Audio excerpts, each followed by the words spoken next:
The alpha builds of Legacy of Kain Soul Reaver showcase some of the early materials developed for the game. Although many of the changes can be described relating to game areas and levels, a few are more general and overarching. Here are some of the more general differences and changes. First and most importantly, it must be noted that the alphas represent some of the earliest versions of the game known. Though they feature in some form many of the legendary deleted materials, they're far from a finished product. In many ways, they illustrate how much the game grew and developed in its last few months, and just how much work was needed to meet deadlines, which had already been pushed back by almost a year. Ultimately, though the cut content was something that was sorely missed by players for decades, the attention needed on the core of the game may have somewhat justified their exclusion. At the time the alphas were made, the game was nowhere near completion.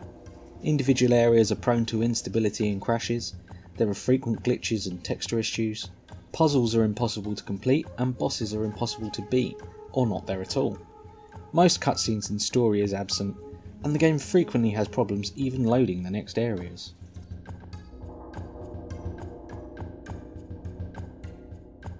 As there are 3 alpha versions rather than just one, the alphas don't just provide a snapshot of the development of the game at the time, but something more of a moving picture. Like the multiple betas created later, this allows us to track and see the changes made through development, and in this case, see how the earlier ideas were implemented and changed. This means that there are notable differences between versions. Some are more stable than others, some will load better, some contain areas deleted from others, some have areas removed or reshuffled. To fully comprehend and access the changes taking place at the time, we must examine all 3 builds and compare and contrast. The alphas have frequent problems with textures. In some cases there are no textures. In some cases there are only basic textures that have been added. Some have placeholders or early designs. A few even experiment with ideas which are discarded. Textures also frequently load incorrectly, glitch, appear jumbled, or do not load at all. One interesting aspect of the alphas is that the textures are actually in a much higher resolution than the finished game, making it easier to distinguish them, with a considerable cost to loading. Almost all of the clans and enemies have some sort of prototype in the game, although most are subtle variations from their retail forms. Some clans only have one class in early builds.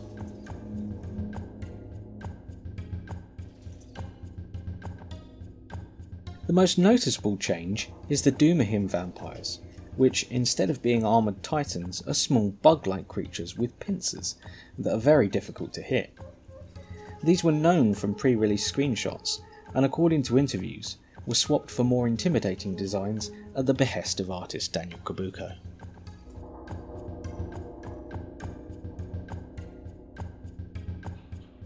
Jumping height and gliding sensitivity appears to be changed in some builds, and there's a vaulting mechanic to allow Raziel to cross low obstacles.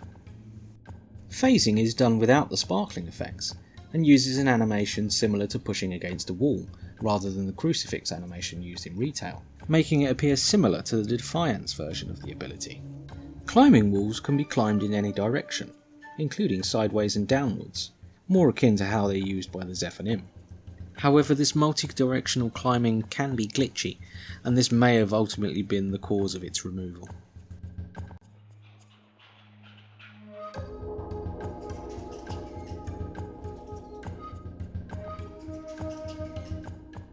The Wraithblade lacks a charged ability to finish vampires.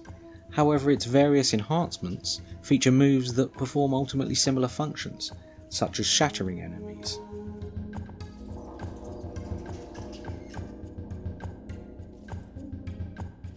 Telekinetic force projectiles appear to have been intended to be gained at the tomb, though the exact means of this is not known. Interestingly, the Soul Reaver grants the ability to shoot Reaver bolts, but not use those shot with bare hands. Projectiles are non-functional in early builds, and don't work on enemies in later ones.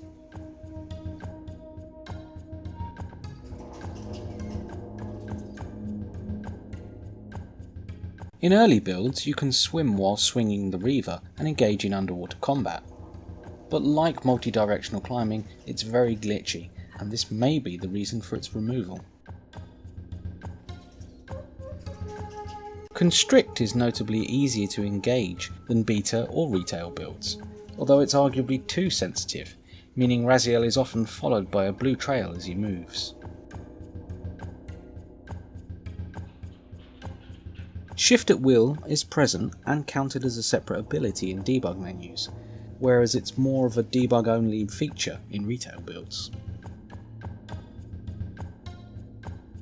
Possession is present and appears to function as a projectile, similar to telekinetic force. Unfortunately, it seems non-functional and enemies cannot be controlled. Amplified force is present, but appears non-functional as well.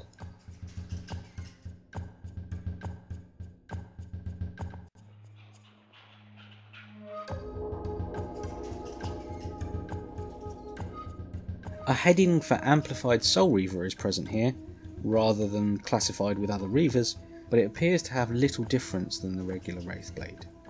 It was originally intended to encompass the abilities of all the other Reavers in the game.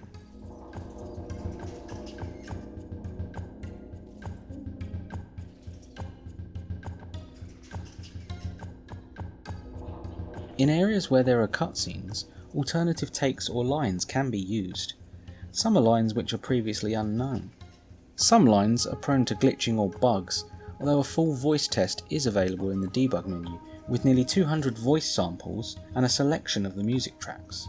The soundtrack does not activate correctly and needs to be manually activated from the debug menus. As previously mentioned, audio on cutscenes varies from what is known, but the cutscenes themselves also change visually. In earlier builds, many that appear have much more raw camera work and jump almost haphazardly between speakers without audio. This progresses with builds as camera work and character animation improves and matching audio is added. Some cutscenes are not present or rearranged. Many of the areas of the game after the beginning section entirely lack cutscenes, notably making beating bosses and legitimately gaining abilities almost impossible.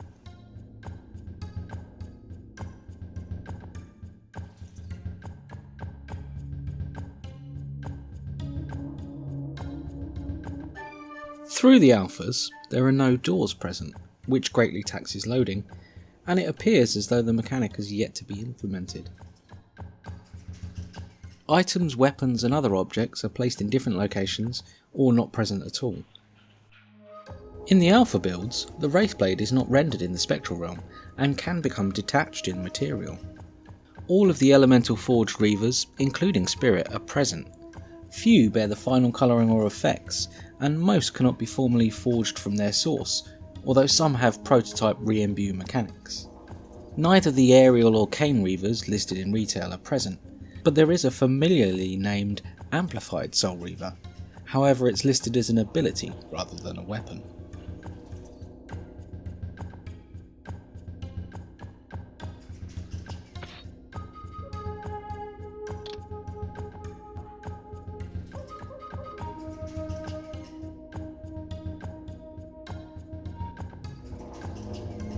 Few of the puzzles in the game are in a finished state, and many are prototypes or experimental and will be refined for retail. Almost all blocks in the game are plain or early designs, and few bear their final looks. This can make completing puzzles quite difficult. However, there are several ways to get around these problems. There are, for example, shortcuts, which can trigger completion of a puzzle, sometimes accompanied by a texture which pops up reading "cheat enabled, puzzle solved."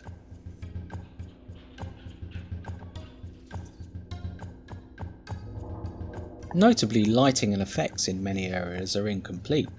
This means some areas, for example, have no lighting, appearing pitch black or way too shadowy, whereas others have the opposite problem with too much lighting or different effects. One of the more interesting effects that was discarded is a 2D flickering flame effect, which is replaced by a 3D particle effect in retail. Flame effects can notably fall from their holders or randomly start at characters' feet. Some effects that are not completed are replaced by cue cards indicating the effect. cards reading "Fire," "Gas," and "Explode" can be seen in various places.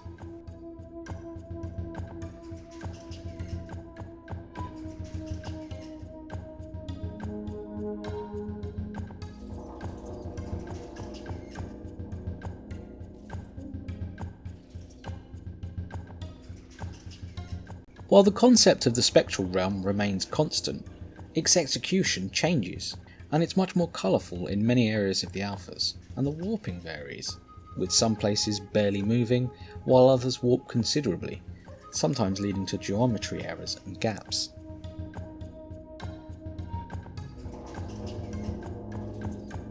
Raziel has an alternative to the health bar in Spectral.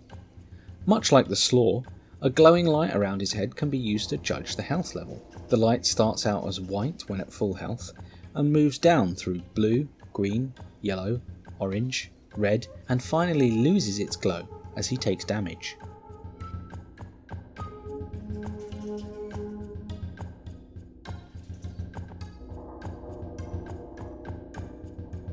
In retail, the warp gates have a standard design and a distinctive sun door pattern that allows you to easily tell a warp gate room.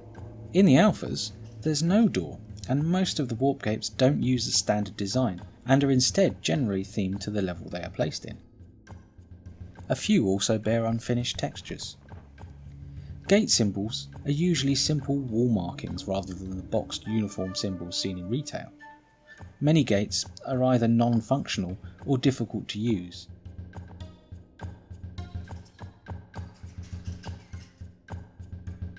Both souls and portals feature distinctly differing designs than those seen in retail.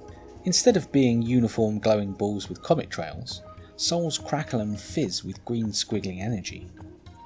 Small swirling balls seen while soul sucking are coloured blue here but green in retail.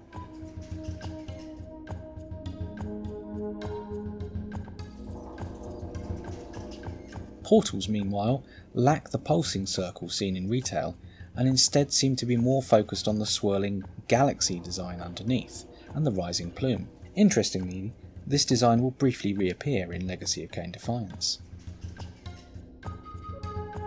When shifting realms, Raziel doesn't use the twisting hand gesture animation seen in retail, but instead has a more crucifix style shift. This animation may be the origin of the crucifix style phasing seen in retail. Ultimately, a similar shifting style would return in Defiance as Raziel projected his soul into corpse hosts.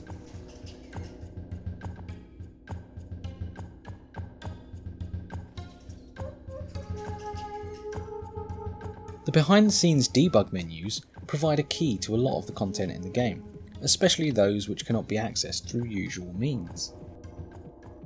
As with other debug menus, it includes listings for various options that can be enabled or deactivated as necessary, including most of the areas, abilities and Reaver enhancements, all of which includes the cut content which was removed from the final game and its menus.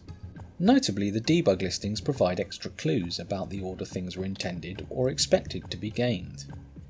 For abilities, it lists the order pass through barriers, wall crawling, force, Soul Reaver, swim, constrict, shift anytime, possess, amplified force, amplified Soul Reaver, which apparently moves the Silent Cathedral forward to earlier in the story. This matches up with the cathedral being accessed by phasing alone and the Sanctuary of the Clans needing climbing to enter. Each ability can be activated independently, whereas betas and later versions will activate all previous abilities automatically. Similarly, for the elemental Reavers, Spectral, Material, Sunlight, Water, Stone, Fire, Spirit, and Sound. It lists them in the order which matches both the locations and abilities apparently needed to access them. The order of the glyphs is listed as Sunlight, Water, Fire, Stone, Spirit, Force, and Sound. This has implications not just for the order they can be gained, but their relative power.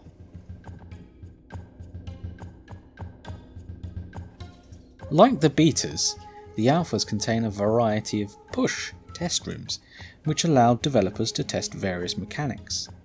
Most of these rooms are the same as in beta versions. However, there is one notable difference. Push 8 has an additional vertical chimney with a spherical room at the top, possibly intended for testing the implementation of water levels.